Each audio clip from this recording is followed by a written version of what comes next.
오랜 옛날 의정부 지역에는 매봉산이라는 산이 있었습니다. 이 산은 높은 봉우리가 하늘로 치솟아 있었고 그 기운이 워낙 강력해서 주변 지역 사람들은 매봉산을 신성한 곳으로 여겼습니다. 사람들은 매봉산이 그 지역을 지켜주는 신령이 머무는 곳이라 믿었고 그 신령을 모시기 위해 수많은 제사를 올렸습니다. 매년 여름이 되면 사람들은 매봉산 아래에 모여 풍작을 기원하는 제사를 지냈습니다. 특히 이 마을의 제사장은 특별한 능력을 가지고 있었는데 그는 매봉산의 신령과 교감할 수 있는 자였습니다. 제사장의 집안은 대대로 매봉산의 신령과의 약속을 이어오며 의정부 지역의 안녕을 책임지고 있었습니다.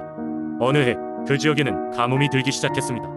비가 오지 않아 마을의 작물들이 말라가고 사람들은 곧 있을 수확에 큰 걱정을 하기 시작했습니다. 마을 사람들은 매봉산의 신령에게 이 소식을 전하기 위해 더욱 정성을 다해 제사를 준비했습니다. 이날 제사는 평소보다 더 큰 규모로 진행되었습니다.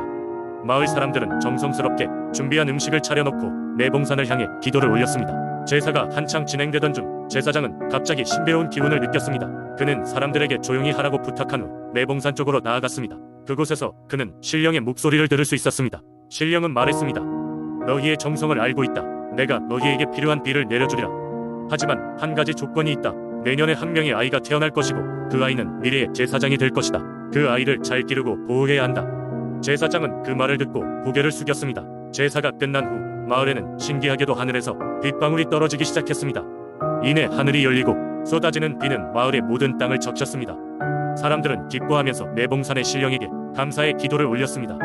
그리고 그 이듬해 마을에서는 아름다운 목소리를 가진 한 아이가 태어났습니다. 마을 사람들은 신령의 말씀을 기억하고 그 아이를 특별히 아끼고 기르기로 했습니다. 아이의 이름은 동백이었습니다. 그는 자라면서 제사장의 아들로서 신령과 이어질 운명을 갖고 자연을 사랑하고 생명을 소중히 여기는 아이로 성장했습니다. 마을 사람들은 그런 동백이를 보며 매봉산의 신령이 그들 지역의 안녕을 지속적으로 보장해줄 것이라는 믿음을 가졌습니다. 이렇게 매봉산의 신령은 의정부 지역의 수호신으로서 사람들에게 평화를 가져다 주었고 그 믿음은 오늘날까지 이어지고 있습니다. 매봉산을 바라보며 마을 사람들은 늘 신령의 은혜에 감사의 마음을 가지며 살아가고 있습니다. 그리고 지금도 매년 여름이 되면 사람들은 매봉산 아래에 모여 그 신령에게 감사와 풍작을 기원하는 제사를 올립니다. 두 번째 이야기, 옛날 옛적 보창이라는 작은 마을에는 아름다운 자연과 풍요로운 농토가 펼쳐져 있었습니다. 마을 사람들은 평화롭게 살았지만 어느 여름부터 갑작스럽게 기후가 변하며 농작물에 피해를 주기 시작했습니다. 쏟아지는 비로 인해 홍수가 발생하거나 가뭄으로 땅이 갈라지게 됐습니다. 그러던 중 마을의 어른들 중 한 명이 선녀와 나무꾼 이야기를 떠올리게 됩니다. 전설에 따르면 이 마을 근처 숲에는 신비로운 연못이 있었는데 그 연못에서 하늘의 선녀들이 내려와 목욕을 즐긴다고 했습니다. 그러나 오직 순수한 영혼의 나무꾼만 이 선녀를 만나볼 수 있다고 했습니다. 이 선녀들은 마을의 보호자 역할을 맡아 숲과 연못을 돌보며 자연의 균형을 유지했습니다. 이 이야기를 들은 청년 나무꾼 영수는 용기를 내어 숲으로 향했습니다. 그는 자연을 사랑하고 언제나 정직하게 살아온 청년이었습니다. 영수는 숲과 연못을 찾기 위해 며칠을 숲속에서 지냈고 드디어 가족에게 전해들었던 연못을 발견하게 됐습니다. 밤하늘에 별이 빛나던 어느 여름밤, 영수는 자그마한 언덕에 앉아 연못을 바라보고 있었습니다. 그때 신비로운 빛이 연못 위에서 반짝거리더니 아름다운 선녀들이 하늘에서 내려왔습니다. 영수는 숨을 죽이고 그 광경을 지켜보았고 감히 다가가지 못했습니다. 그러나 선녀 중 한 명이 그에게 다가와 말을 건넸습니다. 그녀의 이름은 서화였습니다.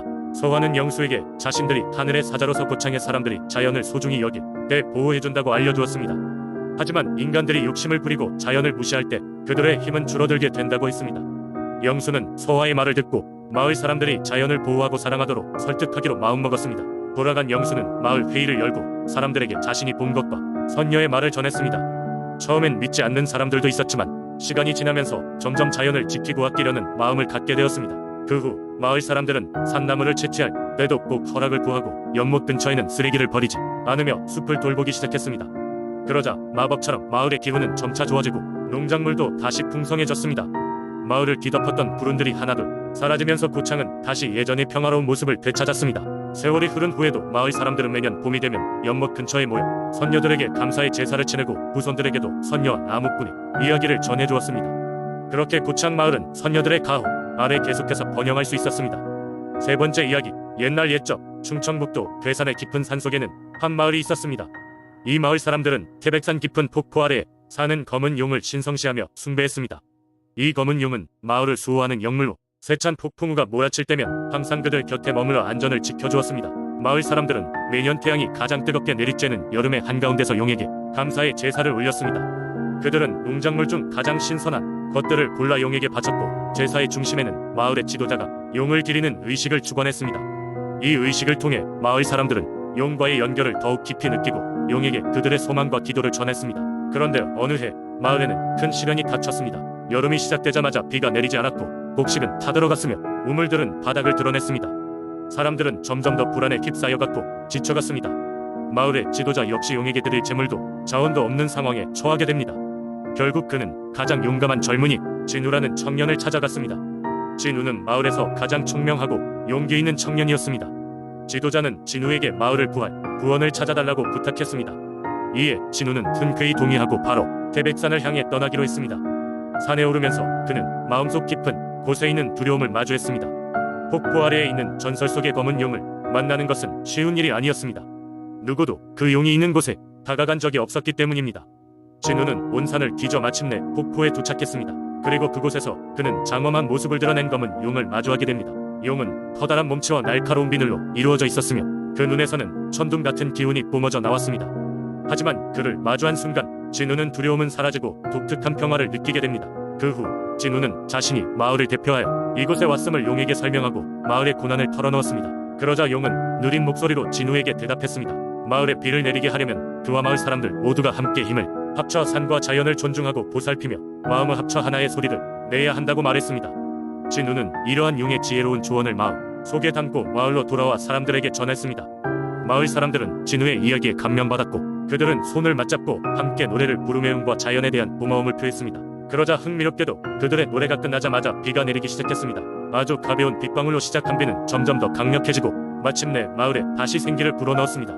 이후 마을 사람들은 용을 위한 제사를 이어가며 매년 마을과 자연의 공존을 기념했습니다. 검은 용은 여전히 그들 곁에 머물며 마을 수호자로서 그 위엄을 발휘했다고 합니다.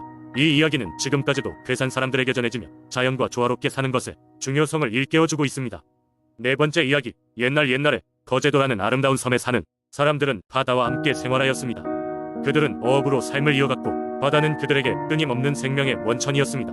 하지만 때때로 거센 파도와 절박한 폭풍이 그들에게 큰 희생을 요구하곤 했습니다. 그러던 어느 날 예고 없이 큰 폭풍이 물려왔고 많은 배들이 돌아오지 못할 위기에 빠졌습니다.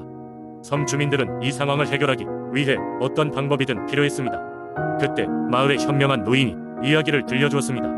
그는 이 섬에 오래도록 전해 내려오는 전설, 바로 용왕님의 이야기를 들려주기 시작했습니다. 전설에 따르면 거제도의 바다 깊은 곳에 용왕님이 살고 계신다고 했습니다. 용왕님은 바다의 모든 생명을 보호하며 인류에게는 위대한 도움을 줄 수 있는 신령한 존재였죠. 그러나 용왕님은 인간들이 바다를 존중하고 그 이치를 거스르지 않을 때만 도움을 준다는 조건이 붙어 있었습니다. 노인은 용왕님께 도움을 받기 위해서는 특별한 의식을 치러야 한다고 했습니다. 그래서 마을 사람들은 서둘러 바닷가에 모여 긴 목책을 세우고 그곳에 제단을 꾸몄습니다. 모두가 간절한 마음으로 제물을 올리고 정성스럽게 기도를 드리며 용왕님께 그들의 위험한 상황을 호소했습니다. 그들이 진심 어린 간절함을 아뢰던 중 갑자기 바람이 잦아들고 파도가 차분하게 변하기 시작했습니다. 모든 사람들은 놀라움에 이끌렸고 그들은 용왕님이 그들의 기도를 들으셨다는 것을 알 수 있었습니다. 그리고 곧이어 돌아오지 못할 것으로 믿어졌던 배들이 무사히 항구로 귀환하는 모습을 목격하게 되었습니다. 그 사건 이후 거제도 사람들은 바다를 더욱 아끼고 참된 마음으로 자연을 존중하게 되었습니다. 그들은 매년 용왕님께 감사의 축제를 열고 바다와 더불어 사는 방법을 후손들에게 가르쳤습니다. 이 전설은 오늘날까지도 거제도의 민속, 신앙으로 계속해서 이어져 오고 있습니다. 바다의 위대한 힘을 이해하고 존중하는 마음이야말로 거제도 사람들에게 가장 큰 교훈이었으며 이는 그들의 삶의 지혜로 자리 잡았습니다.